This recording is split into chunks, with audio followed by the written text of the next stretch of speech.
Hello students. तो आज हम रिवाइज करने जा रहे हैं चार्ज ऑफ जीएसटी, राइट। और जो पोर्शन आज हम रिवाइज करेंगे ये भी फाइनल और इंटर के अंदर कॉमन है, तो बोथ स्टूडेंट्स, फाइनल के स्टूडेंट्स भी और इंटर के स्टूडेंट्स भी दोनों इस रिवीजन वीडियो का यूज़ कर सकते हैं, राइट। तो हम आगे स्टार्ट करते हैं। इसमें हम ना मेनली क्या पढ़ेंगे, आरसीएम के बारे में पढ़ेंगे सेक्शन 9 के अंदर। 9(3), 9(4), 9(5) ये चीज़ें हम इसके अंदर मेनली पढ़ने वाले हैं, राइट। तो चलिए स्टार्ट करते हैं। तो पहले देखो हेडिंग गिवन आपको एक छोटी सी की एक्सटेंट ऑफ जीएसटी लो। अपने पास जीएसटी से रिलेटेड 4 एक्ट है। CGST act, SGST act, IGST act और UTGST act. CGST act extends to whole of India. SGST act ये कहाँ पे एप्लीकेबल होता है सर? रिस्पेक्टिव स्टेट या फिर यूनियन टेरिटरी विद लेजिस्लेचर में। IGST act again extends to whole of India और यूटीजीएसटी एक्ट कहाँ पे? Extends to union territory without legislature. मतलब हम कह सकते हैं कि जो यूनियन टेरिटरीज होते हैं ना हमारी, उसको हम दो क्लासेस के अंदर डिवाइड कर सकते हैं। एक तो यूनियन टेरिटरीज विद लेजिस्लेचर, एक union territory with without legislature. With legislature example क्या आएगा सर? दिल्ली। विदाउट लेजिस्लेचर का सर चंडीगढ़, राइट। आप मेरे को कमेंट में बताओ आप कि इंडिया के अंदर कितने एसजीएसटी एक्ट है, कितने सीजीएसटी एक्ट है, कितने आईजीएसटी एक्ट है और कितने यूटीजीएसटी एक्ट है, राइट। आगे सर जो जीएसटी के चार्ज करने का मैकेनिज्म है ना अपने पास, वो दो है। कौन कौन से? फॉरवर्ड चार्ज और रिवर्स चार्ज। दोनों में क्या डिफरेंस है? सिर्फ एक डिफरेंस है कि गवर्नमेंट को टैक्स कौन डिपॉजिट करेगा। अगर गवर्नमेंट को टैक्स पे कर रहा है सप्लायर, वो क्या बन गया सर? FCM, right. अगर गवर्नमेंट को टैक्स कौन पे कर रहा है? रेसिपिएंट। तो ये सर क्या बन गया? आरसीएम। याद रखने के लिए आरसीएम स्टार्ट होता है आर से, रेसिपिएंट भी स्टार्ट होता है आर आर, तो आरसीएम रेसिपिएंट, राइट। आगे चलते हैं। तो सर सेक्शन कौन सा पढ़ना है हमें? सेक्शन 9। कौन से एक्ट का? सीजीएसटी एक्ट का। यही सेम बात कहाँ पे कही गई है? आईजीएसटी एक्ट के सेक्शन नंबर 5 में, राइट। सेक्शन 9 के अंदर कितने सब सेक्शंस हैं? 5। 9(1), 9(2), 9(3), 9(4 और 9(5). अब 9(1) क्या है सर? बेसिक चार्जिंग सेक्शन है। 9(2) क्या है? पेट्रोलियम प्रोडक्ट्स की बात की गई है। 9(3) में आरसीएम भी, 9(4) में भी आरसीएम और 9(5) में ई कॉमर्स ऑपरेटर से रिलेटेड प्रोविजन है। तो स्टार्ट करते हैं हम 9 सबसेक्शन 1 से। इसमें क्या कहा गया है कि CGST shell be levied. CGST act है तो सिर्फ बात किसकी कर रहा है? सीजीएसटी की।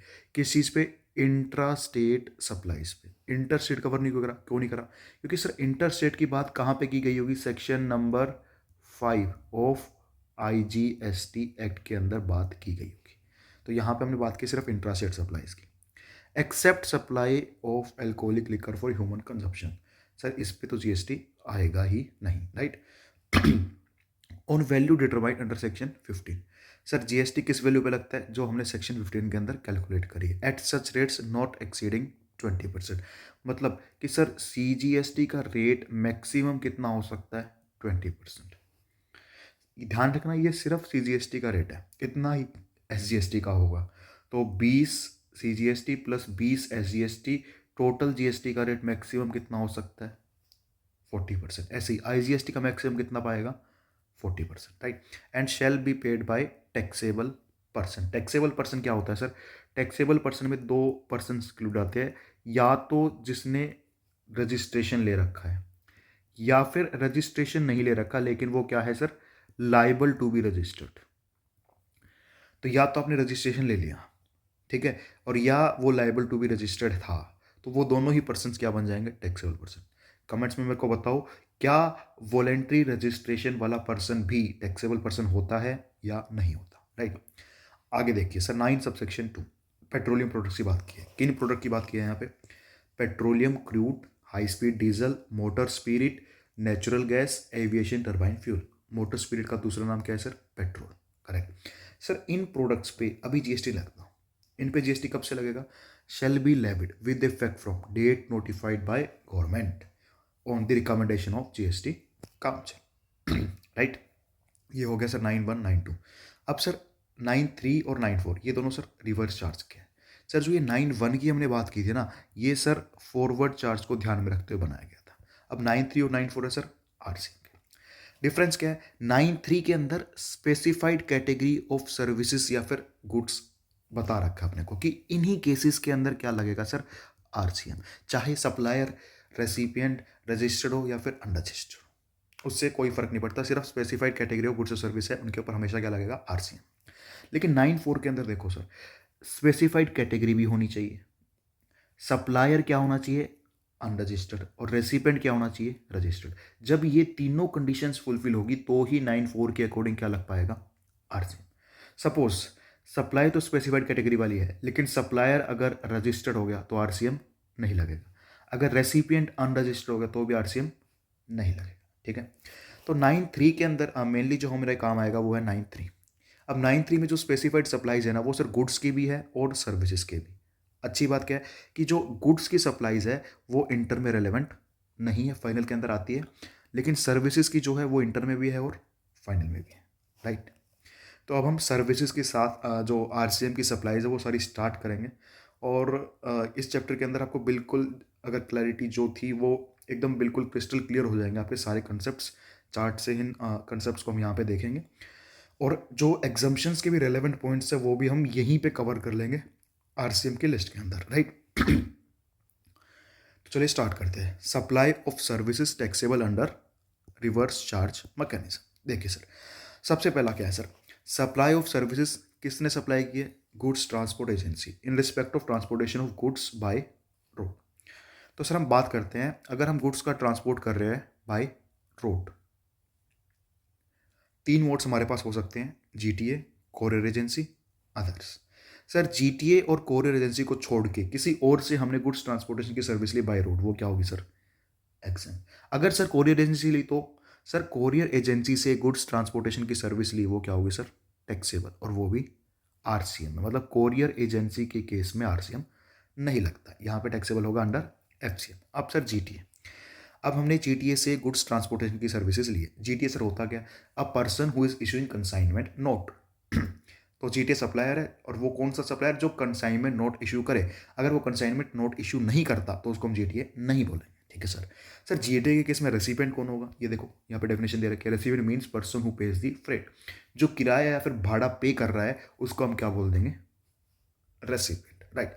अब जीटीए को हम डिटेल में देखते हैं कि सर अगर जीटीए इन गुड्स का ट्रांसपोर्टेशन कर रहा है तो सर क्या होगी, जीटीए की सर्विसेज एग्जाम, जीएसटी आएगा नहीं, ठीक है। क्या गुड्स का ट्रांसपोर्टेशन कर रहा है, defence equipments, relief material, milk, salt, food grains, floor, pulses, rice, organic manure, news paper, agricultural produce. ये इसकी ट्रिक है याद रखने के लिए, डॉक्टर मोना। डी से डिफेंस इक्विपमेंट, आर से रिलीफ मटेरियल, एम से milk, salt, food grains, floor, pulses और राइस, ओ से ऑर्गेनिक मैन्योर, एन से न्यूज़पेपर एंड मैगजीन्स, ए से एग्रीकल्चरल प्रोड्यूस, राइट। अब अगर इन गुड्स के अलावा किसी गुड्स का ट्रांसपोर्टेशन हो रहा है तो हमें क्या देखना पड़ेगा कि सर रेसिपिएंट कौन है, उस पर डिपेंड करेगा कि टैक्सेबल है नहीं है, आरसीएम है, एफसीएम। सर अगर रेसिपिएंट ये 3 पर्सन्स हैं, कौन कौन, सेंट्रल गवर्नमेंट या स्टेट गवर्नमेंट का कोई डिपार्टमेंट, लोकल अथॉरिटी, या फिर गवर्नमेंट की एजेंसी जिसने रजिस्ट्रेशन ले रखा है सिर्फ टीडीएस के लिए। तो अगर ये 3 रेसिपिएंट है, इन 3 पर्सन्स ने सर्विस ली है जीटीए की, तो क्या होगी सर, एक्सेप्ट। उसके बाद सर अगर रेसिपिएंट है इनमें से कोई, कौन कौन sir, factory, society, cooperative society, any registered person, सबसे वाइड ही है, सबसे इंपॉर्टेंट, एनी रजिस्टर्ड, मतलब कोई भी पर्सन जिसने जीएसटी में रजिस्ट्रेशन ले रखा है। उसके बाद any body corporate, partnership, association of persons, या फिर रजिस्टर्ड कैजुअल टैक्सेबल पर्सन, इन सबको हम क्या नाम देंगे सर, स्पेसिफाइड रेसिपिएंट। सर इनके केस में एग्जेम्पशन नहीं मिलेगी, जैसे यहाँ पे एग्जेम थी ना, इनके केस में क्या होगा सर, टैक्सेबल, एग्जम्पशन नहीं, ठीक है। अब टैक्सेबल एफसीएम आरसीएम ये भी हम देखेंगे, पहले ये देखते हैं कि अगर रेसिपिएंट है unregistered person other then specified recipients, कि इनके अलावा कोई अनरजिस्टर्ड पर्सन है तो दोबारा सर्विसेज क्या हो जाएगी, जीटीए की एग्जाम। तो बचा कौन, लगभग सभी तो यहाँ कवर हो गए, नहीं सब कवर नहीं हुए, यहाँ पे 2 पर्सन ही बचते हैं। अगर अपने पास एक अनरजिस्टर्ड इंडिविजुअल है तो वो स्पेसिफाइड रेसिपिएंट के अंदर नहीं आता, सर्विस क्या हो जाएगी सर, एग्जाम। ऐसे ही अगर अपने पास अनरजिस्टर्ड एचईएफ है तो भी सर सर्विसेज क्या हो जाएगी, एग्जाम, क्योंकि वो स्पेसिफाइड रेसिपिएंट में नहीं आता। ओके, अब ये केस देखते हैं। कि जीटीए ने सर्विसेज दी है किसको, स्पेसिफाइड रेसिपिएंट को। अभी भी अपने पास दो ऑप्शन है कि GTA exercises the option to pay tax itself या फिर GTA does not exercise the pay tax itself. तो पहले ये वाला देखते हैं। जीटीए ने कहा भाई मुझे नहीं पता, मैं टैक्स पे नहीं करने वाला, राइट। तो उस केस में क्या होगा सर, आरसीएम लगेगा। गवर्नमेंट को तो टैक्स चाहिए भाई, गवर्नमेंट अगर जीटीए पे नहीं करेगा तो कौन पे करेगा sir, recipient. Sir rate applicable कितना होगा, 5%। अब रेसिपिएंट गवर्नमेंट को टैक्स पे कर रहा है तो भाई जीटीए किस बात का आईटीसी लेगा। तो जब भी आरसीएम लगता है तो सप्लायर को आईटीसी नहीं मिलता, ओके। अब अगर जीटीए कह रहा है नहीं नहीं मैं ही टैक्स दूंगा, सब सप्लायर कह रहा है, जीटीए जो सप्लायर है वो कह रहा है मैं ही टैक्स दूंगा, रेसिपिएंट तुझे टैक्स पे नहीं करना, चलो ठीक है कोई बात नहीं तू पे कर दे।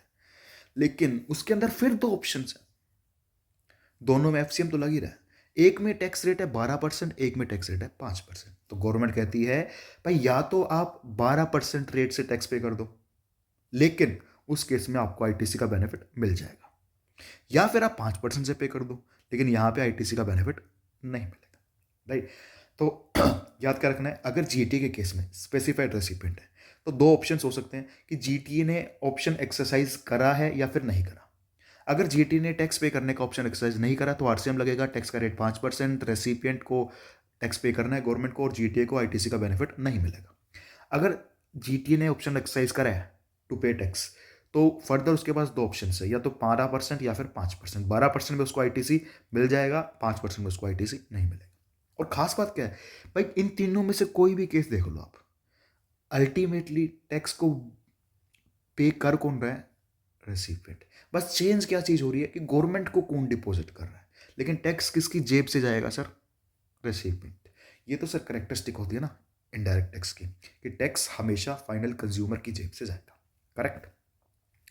तो ये सर हमने पहली सर्विस कंप्लीट की, services by goods transport agency in respect of transportation of goods by road. चलिए अब सेकंड पे आते हैं। सेकंड क्या है sir, services provided by individual advocate, senior advocate और firm of advocate by way of legal services.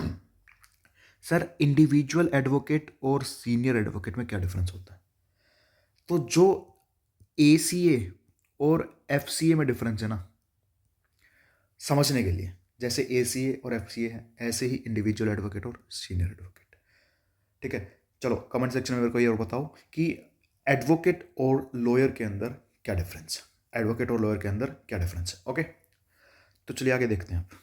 Legal services, legal services कौन provide कर रहा है, या तो इंडिविजुअल एडवोकेट या फिर फॉर्म्स ऑफ एडवोकेट, या फिर प्रोवाइडेड बाय सीनियर एडवोकेट। अगर इंडिविजुअल एडवोकेट प्रोवाइड कर रहा है, अगर इंडिविजुअल एडवोकेट ने किसी और एडवोकेट या फर्म ऑफ एडवोकेट को सर्विस प्रोवाइड की sir, exempt. Central government, state government, local authority को सर्विसेज प्रोवाइड की सर, तो भी exempt. Person other then business entity को प्रोवाइड की तो भी एग्जेम्प्ट। मतलब किसी को पर्सनल पर्पजेज के लिए सर्विस प्रोवाइड की तो वो एग्जाम्प्ट हो जाएगी, ठीक है। या फिर बिजनेस एंटिटी जिसका पिछले साल का aggregate turnover does not exceed the threshold limit, मतलब पिछले साल का टर्नओवर उसका इतना था कि वो इस साल में रजिस्ट्रेशन के लिए लायबल नहीं है, तो भी क्या हो जाएगा सर, एग्जाम्प्ट। इन चारों केसेस में एग्जाम्प्ट। लेकिन ऐसी अदर बिजनेस एंटिटी, इसका मतलब क्या हुआ कि सर उसका पिछले साल का टर्नओवर थ्रेशोल्ड लिमिट से ज्यादा था, तो सर करंट ईयर में क्या लगेगा सर, आरसीएम। बिजनेस एंटिटी जो रेसिपिएंट है वो लायबल है गवर्नमेंट को टैक्स पे करने के लिए। ये केस किसका था सर, इंडिविजुअल एडवोकेट और फॉर्म्स ऑफ एडवोकेट का। अब next bye senior advocate. Sir इस केस में एडवोकेट, अगर सीनियर एडवोकेट ने सर्विस प्रोवाइड की एडवोकेट या फिर फर्म ऑफ एडवोकेट्स को, एग्जेम्प्ट नहीं है। ध्यान रखने वाली बात यह है, taxable under FCM, taxable under FCM. Sir ये टैक्सेबल कहां पे है, एफसीएम, करेक्ट। अगर इन्हें सीनियर एडवोकेट ने सर्विस प्रोवाइड की central government, state government, local authority, exempt. Person other then business entity, दोबारा एग्जाम्प्ट। बिजनेस एंटिटी जिसका पिछले साल का टर्नओवर थ्रेशोल्ड लिमिट से कम था, सारा exempt. To other business entity, other business entity कौन सी, जिसका पिछले साल का टर्नओवर थ्रेशोल्ड लिमिट से ज्यादा था, सर ये टैक्सेबल होगी कहां पे, आरसीएम में। गवर्नमेंट को टैक्स कौन पे करेगा, रेसिपिएंट। रेसिपिएंट कौन है, बिजनेस एंटिटी, ठीक है। चलो एक और क्वेश्चन पूछता हूं, कमेंट्स में आंसर करना कि सपोज सीनियर एडवोकेट ने एक इंडिविजुअल एडवोकेट को सर्विस प्रोवाइड की जिसका टर्नओवर पिछले साल के अंदर थ्रेशोल्ड लिमिट से कम था। तो बताइए सर्विसेज टैक्सेबल है या फिर एग्जेम्प्ट है। क्वेश्चन दोबारा रिपीट कर रहा हूं कि सीनियर एडवोकेट ने सर्विसेज प्रोवाइड की किसी इंडिविजुअल एडवोकेट को जिसका पिछले साल का टर्नओवर थ्रेशोल्ड लिमिट से कम था। तो बताना है आपको कि टैक्सेबल है या फिर एग्जेम्प्ट है, राइट। आगे चलते हैं।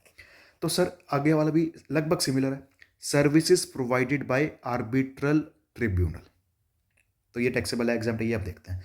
तो यहाँ पे एक चीज़ आपके माइंड में और आनी चाहिए कि सर शेड्यूल 3 के अंदर एक पॉइंट आया था। शेड्यूल 3 किस चीज़ का था कि कौन कौन से ट्रांजैक्शन सप्लाई नहीं होता। उसमें पॉइंट आया था सर्विसेज सप्लाइड बाय कोर्ट और ट्रिब्यूनल्स। सर वहाँ पे कोर्ट और ट्रिब्यूनल्स आए थे लेकिन आर्बिट्रल ट्रिब्यूनल नहीं आया था, ये अलग होता है। तो ये जो सप्लाई करता है वो शेड्यूल 3 के अंदर नहीं आती, राइट। अगर आर्बिट्रल ट्रिब्यूनल ने सप्लाई दी, किसको, रेसिपेंट कौन है, अगर सेंट्रल गवर्नमेंट, स्टेट गवर्नमेंट या local authority, sir exempt. Person other then business entity तो भी एग्जेम्प्ट। और बिजनेस एंटिटी जिसका एग्रीगेट टर्नओवर पिछले साल का थ्रेशोल्ड लिमिट से कम है तो भी एग्जेम्प्ट। अदर बिजनेस एंटिटी जिसका aggregate turnover of preceding financial year is exceeding the threshold limit, sir RCM लगेगा। बिजनेस एंटिटी लायबल है गवर्नमेंट को टैक्स पे करने के लिए। तो we can say that arbitral tribunal की जो सर्विसेज की जो ये एंट्री है ये भी ऑलमोस्ट सिमिलर है जो एडवोकेट्स के अंदर हमने अभी ऊपर देखी, राइट। तो ये हमारी 3 एंट्रीज हो चुकी है कंप्लीट। अब देखते हैं हम फोर्थ। तो फोर्थ उसके बाद है हमारे पास services by way of sponsorship by any person to. Sponsorship की सर्विसेज प्रोवाइड कर रहे हैं। अब किसको प्रोवाइड करिए हमें देखना है, सर रेसिपिएंट कौन है। सर रेसिपिएंट कौन है, तो रेसिपिएंट अगर बॉडी कॉर्पोरेट या फिर पार्टनरशिप फर्म है, सर क्या लगेगा, आरसीएम। तो बॉडी कॉर्पोरेट या पार्टनरशिप फर्म को ही गवर्नमेंट को टैक्स डिपॉजिट करना है। अगर रेसिपिएंट है बॉडी कॉर्पोरेट या पार्टनरशिप के अलावा कोई और, तो सर क्या लगेगा, एफसीएम। और गवर्नमेंट को टैक्स कौन पे करेगा, सर सप्लायर, ठीक है। अब सर इसमें ना डाउट क्या होता है स्पॉन्सरशिप सर्विसेज में सबसे ज़्यादा स्टूडेंट्स को कि सर सप्लायर कौन है, रेसिपिएंट कौन है, ये ही पता नहीं लगता, ठीक है। तो आपको क्वेश्चन के अंदर ये आइडेंटिफाई करना है कि कौन कंसीडरेशन पे कर रहा है, कौन पैसे पे कर रहा है। जो पैसे पे कर रहा है वो क्या बनेगा, सर रेसिपिएंट। और जिसको पैसे मिल रहे हैं वो सर क्या बनेगा, सप्लायर। तो जो पैसे पे कर रहा है उसको देखो, अगर वो बॉडी कॉर्पोरेट और पार्टनरशिप फर्म है तो सर आरसीएम लगेगा। जो पैसे पे कर रहा है अगर वो बॉडी कॉर्पोरेट या पार्टनरशिप फर्म नहीं है तो सर क्या लगेगा, एफसीएम, करेक्ट। आगे चलते हैं। अब है सर एक गवर्नमेंट से रिलेटेड लिस्ट की services supplied by central government और state government, local authority, union territory. तो इसके अंदर हम सारी एग्जम्पशंस और आरसीएम की सारी एंट्रीज लगभग यहाँ पे कवर कर लेंगे, करेक्ट। सर इसमें देखो हमने इसको 2 पार्ट में क्लासीफाई कर दिया कि रेंटिंग ऑफ इमल प्रॉपर्टी या फिर अदर्स। अगर गवर्नमेंट ने रेंटिंग ऑफ इमल प्रॉपर्टी की सर्विसेज दी, अब गवर्नमेंट में भी किसने, मिनिस्ट्री ऑफ रेलवेज ने दी, तो क्या होगा, किसी और मिनिस्ट्री ऑफ रेलवे को छोड़ के किसी और ने गवर्नमेंट के अंदर रेंटिंग ऑफ इमल प्रॉपर्टी की सर्विस दी तो क्या होगा। अगर मिनिस्ट्री ऑफ रेलवे सप्लायर है तो सर हमेशा क्या लगेगा, सर एफसीएम, ऑलवेज एफसीएम याद रखने का है। अगर मिनिस्ट्री ऑफ रेलवेज ने रेंटिंग ऑफ इमल प्रॉपर्टी की सर्विसेज दी तो हमेशा क्या लगेगा, एफसीएम। अगर मिनिस्ट्री ऑफ रेलवेज के अलावा किसी और ने रेंटिंग ऑफ इमूवेबल प्रॉपर्टी की सर्विसेज दी गवर्नमेंट के अंदर, तो अगर रेसिपिएंट अनरजिस्टर्ड है तो एफसीएम लगेगा, रजिस्टर्ड है तो आरसीएम लगेगा। मिनिस्ट्री ऑफ रेलवेज में हमेशा एफसीएम, अदर्स में अगर रेसिपिएंट अनरजिस्टर्ड है एफसीएम, रेसिपिएंट रजिस्टर्ड है तो आरसीएम। मतलब कोई एग्जम्प्ट वाला केस तो है ही नहीं, या तो एफसीएम आएगा या आरसीएम आएगा। रेलवेज में ऑलवेज एफसीएम, अदर्स के अंदर देखना है रेसिपिएंट रजिस्टर्ड है तो आरसीएम, अनरजिस्टर्ड है एफसीएम, ठीक है। ये कौन सी सर्विस की बात की हमने, रेंटिंग ऑफ इमूवेबल प्रॉपर्टी। अब सर बात करते हैं बाकी सर्विसेज की। बाकी के अंदर सबसे पहले services by department of post.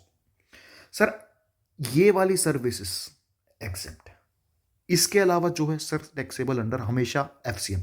मतलब पोस्ट के केस में कभी भी आरसीएम नहीं आता। एग्जाम्प्ट कौन सी है, by way of post card, inland letter, book post या ऑर्डिनरी पोस्ट, एनवेलप्स जिनका वजन कितना हो 10 ग्राम से कम हो, वो सारी सर्विसेज क्या होगी, एग्जाम्प्ट। इसके अलावा सारी सर्विसेज टैक्सेबल, एफसीएम या आरसीएम हमेशा एफसीएम। इसके बाद services by Indian railway. Sir ये इंडियन रेलवे तो अभी जस्ट ऊपर आया था ना। सर इंडियन रेलवेज की रेंटिंग ऑफ इमल प्रॉपर्टी तो आ चुकी, उसके अलावा बाकी सर्विसेज की बात करते हैं। सर दोबारा यहाँ पे भी सेम क्या है, ये चारों चीजें एग्जाम्प्ट, इसके अलावा कुछ और चीजें तो सर टैक्सेबल एफसीएम। कौन सी चार चीजें exempt? Sale of platform tickets, facility of retiring rooms, cloak room services और बैटरी ऑपरेटेड कार सर्विसेज। ठीक है, ये चारों चीज सर क्या होगी?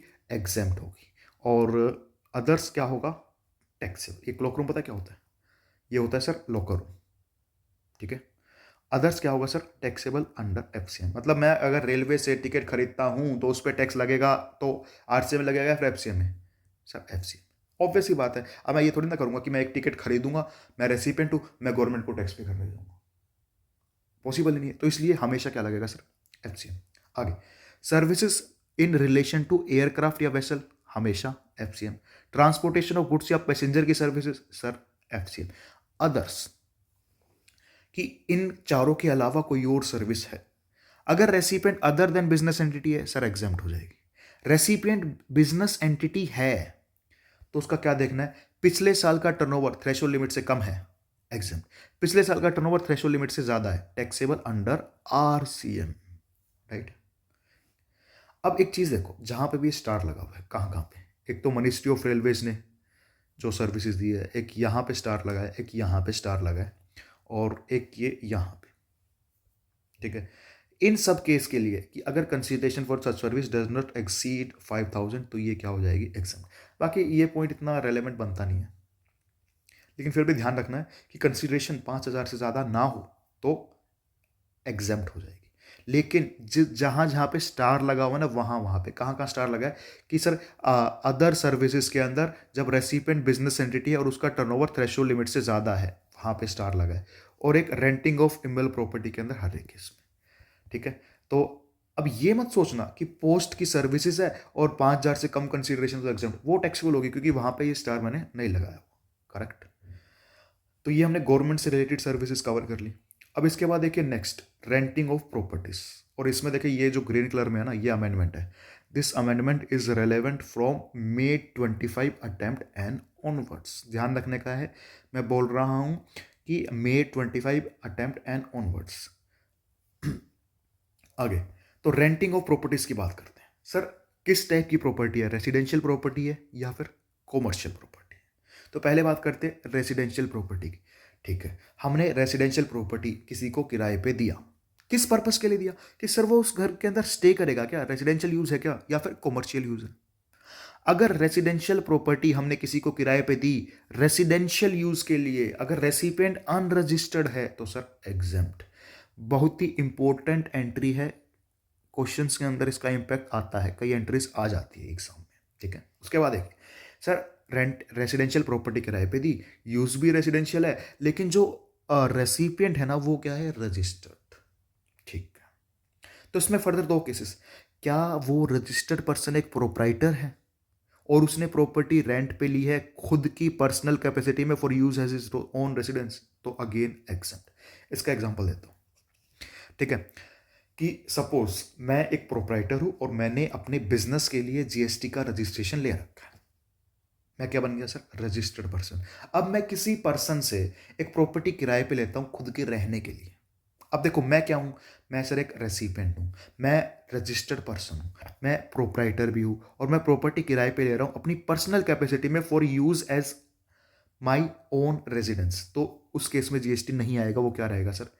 एग्जेम्प्ट। लेकिन अगर प्रॉपर्टी रेंट पे ली किसी और ने, इसके अलावा किसी और रजिस्टर्ड पर्सन ने रेसिडेंशियल यूज के लिए रेसिडेंशियल प्रॉपर्टी किराए पे ली, सर क्या लग जाएगा? आरसी। ठीक है, अब आगे चलते हैं। अगर रेसिडेंशियल प्रॉपर्टी थी, हमने किराए पे दिए, किस पर्पस के लिए? कॉमर्शियल यूज के लिए, तो ध्यान रखने का, एग्जम्पशन तो नहीं मिलेगी। एग्जम्पशन कब मिल रही थी? कि जब रेसिडेंशियल प्रॉपर्टी थी और उसका रेसिडेंशियल यूज था, तब हो सकती थी एग्जम्पशन। लेकिन रेसिडेंशियल प्रॉपर्टी है, कॉमर्शियल यूज है, तो एग्जम्पशन तो नहीं होगी। तो उसमें क्या देखना है कि सर अगर रेसिपिएंट रजिस्टर्ड है, रजिस्टर्ड पर्सन है, तो सर आरसीएम लगेगा। रेसिपिएंट अनरजिस्टर्ड पर्सन है, तो सर क्या लगेगा? एफसी। करेक्ट है। आगे, सर अगर रेंटिंग ऑफ कॉमर्शियल प्रॉपर्टी है, ठीक है। इसके अंदर क्या है कि सर अगर सप्लायर रजिस्टर्ड है तो हमेशा क्या लगेगा, एफसीएम। सर इसमें तो कोई डाउट ही नहीं है। अब ये पॉइंट है ना, ये अब न्यू इंट्रोड्यूस किया गया जब सप्लायर अनरजिस्टर्ड है। पहले क्या होता था, अगर सप्लायर अनरजिस्टर्ड है तो कॉमर्शियल प्रॉपर्टी के केस में जीएसटी आता ही नहीं था। भाई अनरजिस्टर्ड जीएसटी आएगा कहाँ से? लेकिन इस चीज को अब कवर कर दिया। अगर सप्लायर अनरजिस्टर्ड है लेकिन रेसिपिएंट रजिस्टर्ड है तो लग जाएगा RCM. This is the new entry that is relevant from May 25 and onwards. लेकिन अगर सप्लायर भी अनरजिस्टर्ड है, रेसिपिएंट भी अनरजिस्टर्ड है तो नो टैक्सेबल। भाई तो टैक्स पे ही कौन करेगा, दोनों अनरजिस्टर्ड है तो जीएसटी आएगा ही नहीं। लेकिन रेसिपिएंट अगर रजिस्टर्ड हो गया तो आगे जाएगा आरसीएम। अगर सपोज सप्लायर भी रजिस्टर्ड है, रेसिपिएंट भी रजिस्टर्ड है तो क्या सप्लायर रजिस्टर्ड है ना, तो आ गया एफसीएम। करेक्ट। आगे चलते हैं अब। तो ये हमने रेंटिंग ऑफ प्रॉपर्टीज की जो एंट्री है वो कवर कर ली। अब next, services supplied by director of a company और अ बॉडी कॉर्पोरेट, कि डायरेक्टर ने सर्विस दी है कंपनी को। तो सर डायरेक्टर ने सर्विस दी है, क्या खुद की कैपेसिटी में दी है जिसको हम बोलेंगे पर्सनल कैपेसिटी में, या फिर in the capacity of director? कि सर पर्सनल कैपेसिटी में एज ए डायरेक्टर नहीं, उसने खुद की पर्सनल कैपेसिटी में कोई सर्विस दी, सर आरसीएम यहाँ पे इस एंट्री में नहीं लगेगा। लेकिन in the capacity of director उसने कंपनी को कोई सर्विस दी है तो अपने को क्या देखना है कि सर टीडीएस जो डिडक्ट हुआ है, डायरेक्टर को पेमेंट कर रहे हैं, मतलब कंपनी ने डायरेक्टर को पेमेंट करी, उस पेमेंट पे इनकम टैक्स में टीडीएस किस सेक्शन के अंदर डिडक्ट हुआ है, 192 में या फिर 194 जे में। 192 किस चीज़ का है सर? ये है सर सैलरीज का, ठीक है। और 194 जे किसका है सर? ये है सर प्रोफेशनल सर्विसेज का, प्रोफेशनल फीस के लिए।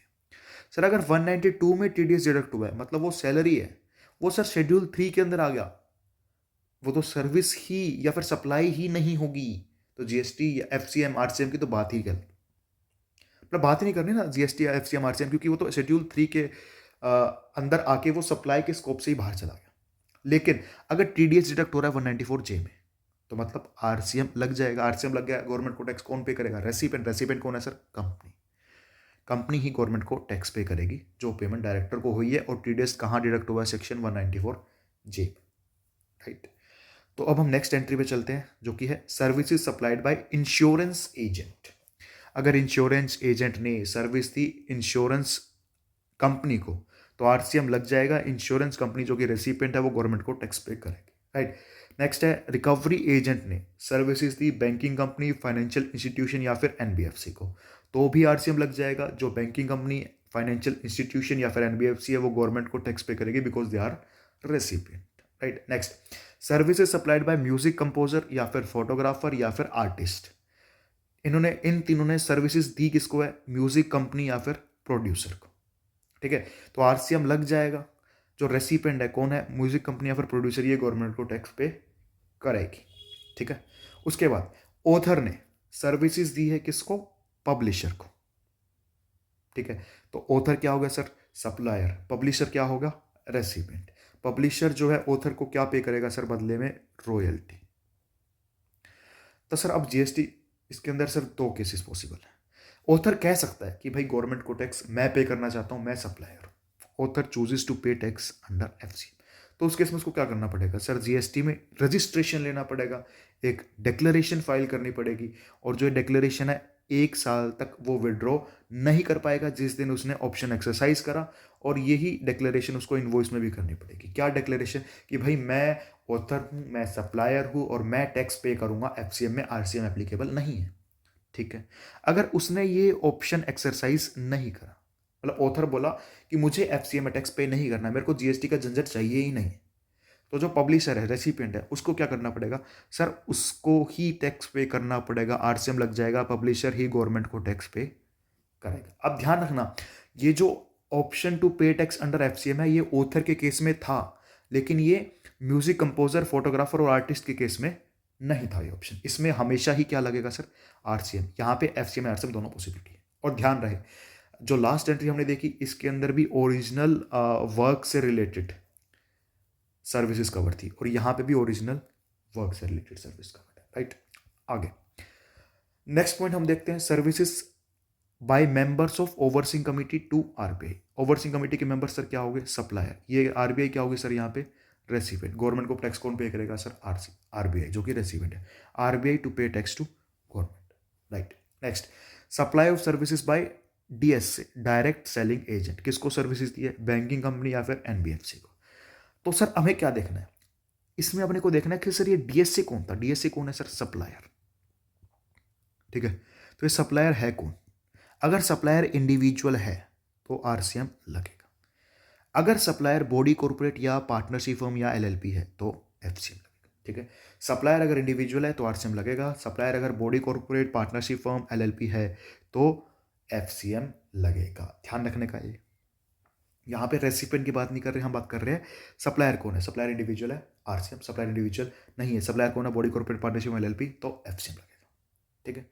आरसीएम अगर लगा तो गवर्नमेंट को टैक्स कौन पे करेगा? बैंकिंग कंपनी या फिर एनबीएफसी। जब एफसीएम लगा तो गवर्नमेंट को टैक्स कौन पे करेगा सर? डायरेक्ट सेलिंग एजेंट, जो कि बॉडी कॉर्पोरेट, पार्टनरशिप में एलएलपी, राइट। नेक्स्ट चलते हैं, बिजनेस फैसिलिटेटर और बिजनेस कोरस्पोंडेंट, करेक्ट। तो इसके अंदर देखिए सर क्या है, इसमें हम दोनों चीज़ों को साथ में देख रहे हैं। तो रिवीजन वीडियो है तो इसके मीनिंग की हम यहाँ बात नहीं करेंगे, सिर्फ कंक्लूजन रिवाइज करेंगे। बिजनेस फैसिलिटेटर या फिर बिजनेस कोरस्पोंडेंट।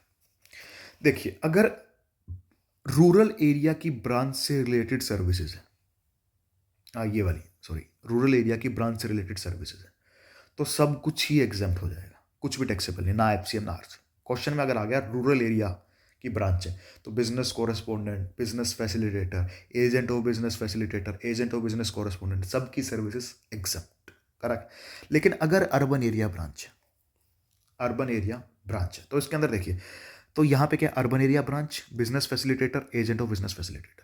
भाई एजेंट ऑफ बीएफ ने सर्विस दी बिजनेस फैसिलिटेटर को, बिजनेस फैसिलिटेटर ने सर्विस दी अर्बन एरिया ब्रांच को, ठीक है।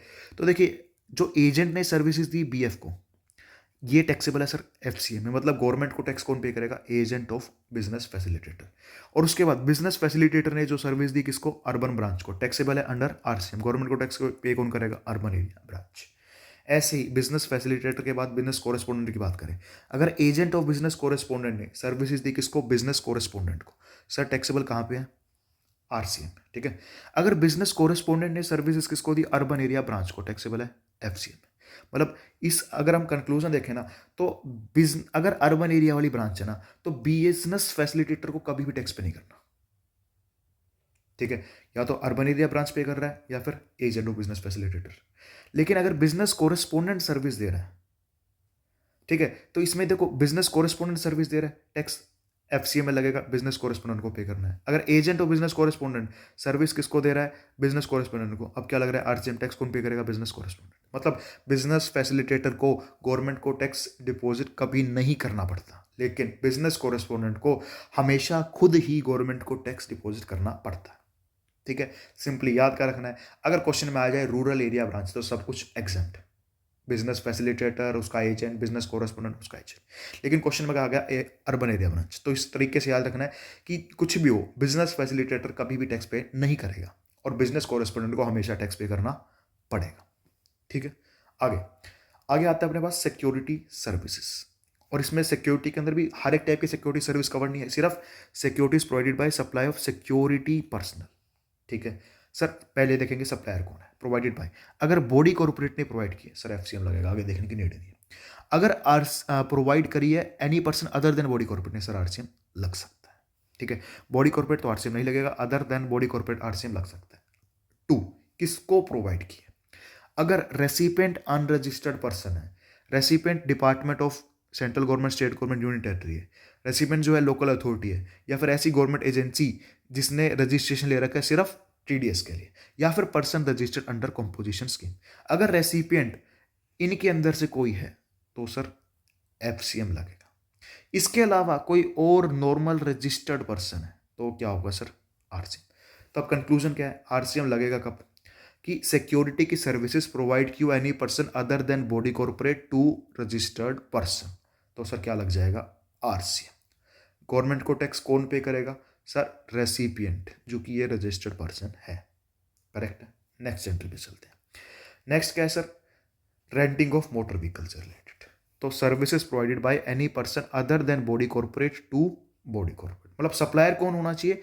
बॉडी कॉर्पोरेट के अलावा कोई और रेसिपिएंट कौन होना चाहिए?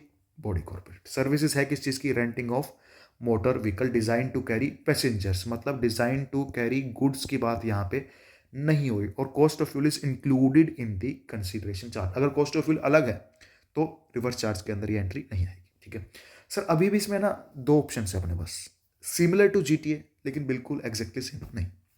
अगर जीएसटी लग रहा है 5% से तो क्या होगा, जीएसटी लग रहा है 12% से तो क्या होगा।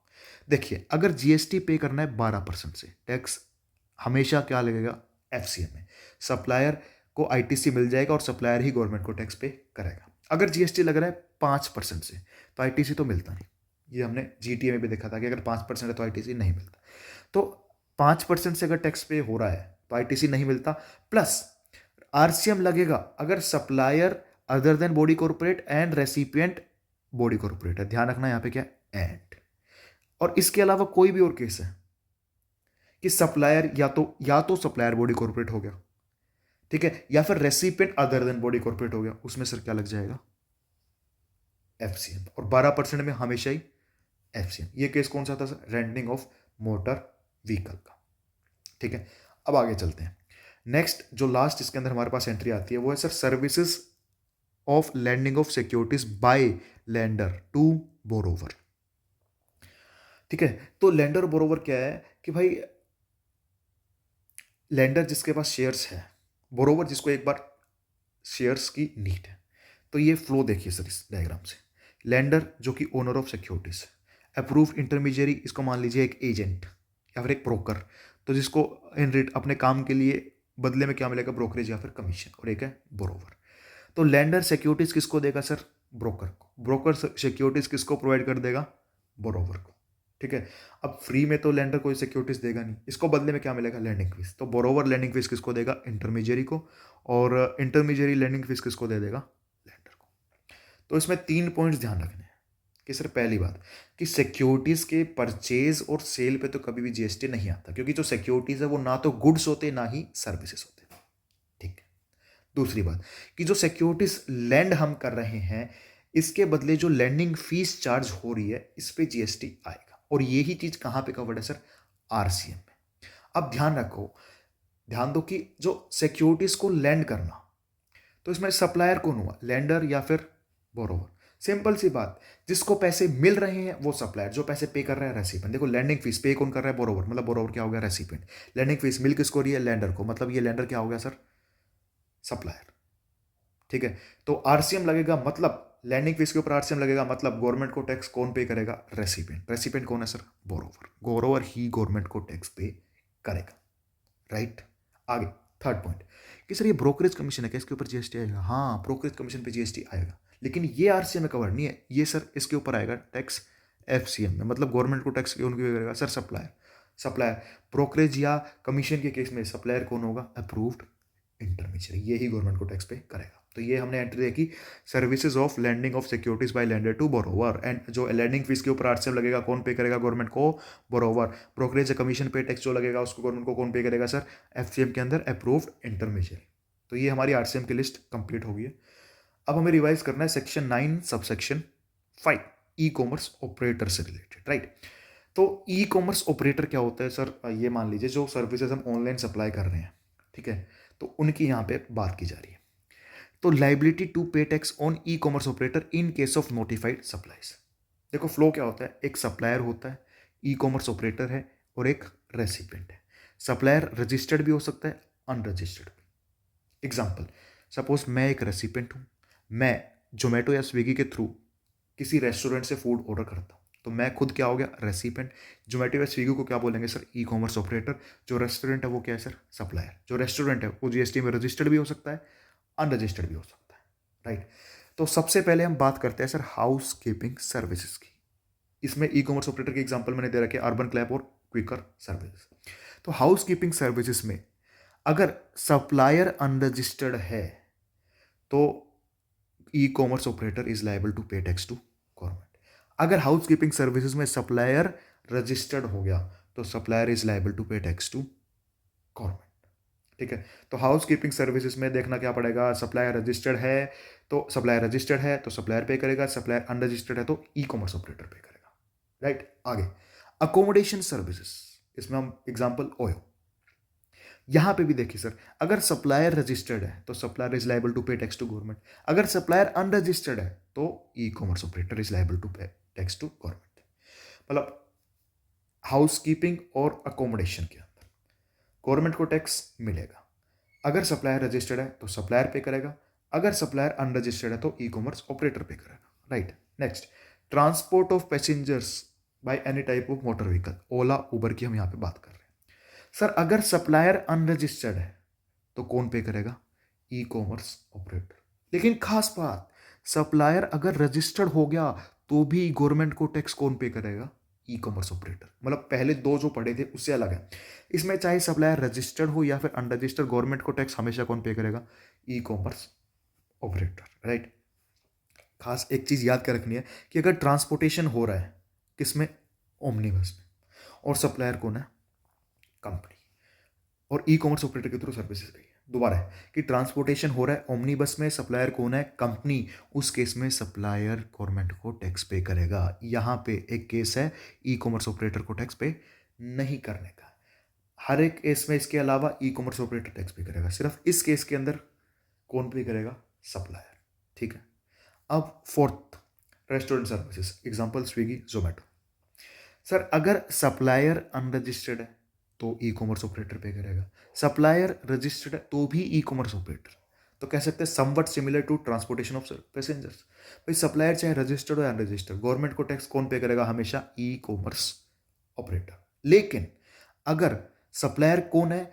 एक ऐसा रेस्टोरेंट जो कि एक ऐसे होटल प्रीमाइसिस के अंदर है जहां का डिक्लेयर्ड टैरिफ 7,500 पर डे से ज्यादा है, ठीक है। सप्लायर कौन है? रेस्टोरेंट है जहां कहां पे लोकेटेड है? एक ऐसे होटल के अंदर जहां का डिक्लेयर्ड टैरिफ 7,500 पर डे से ज्यादा है, और इसने सर्विसेज सप्लाई करी है थ्रू ईसीओ। इस केस में सप्लायर गवर्नमेंट को टैक्स पे करेगा, राइट। तो एक सिमिलरिटी, एक पैटर्न दिख रहा आपको कि जो पहली दो थी, हाउसकीपिंग और अकोमोडेशन, उसमें क्या था कि सप्लायर अगर अनरजिस्टर्ड है तो ई कॉमर्स ऑपरेटर गवर्नमेंट को टैक्स पे करेगा, सप्लायर रजिस्टर्ड है तो सप्लायर पे करेगा, ठीक है। उसके बाद थर्ड और फोर्थ, ट्रांसपोर्ट और रेस्टोरेंट में, चाहे सप्लायर रजिस्टर्ड हो चाहे अनरजिस्टर्ड हो, गवर्नमेंट को टैक्स हमेशा कौन पे करेगा? ई कॉमर्स ऑपरेटर। लेकिन दोनों के अंदर एक एक एक्सेप्शन थी। ट्रांसपोर्ट में क्या थी sir? Transportation through omnibus by a company हो रहा है तो सप्लायर गवर्नमेंट को टैक्स पे करेगा। रेस्टोरेंट में क्या थी कि अगर रेस्टोरेंट ऐसे होटल में है जहाँ का डिक्लेयर टैरिफ 7,500 पर डे से ज़्यादा है तो सप्लायर पे करेगा, करेक्ट है।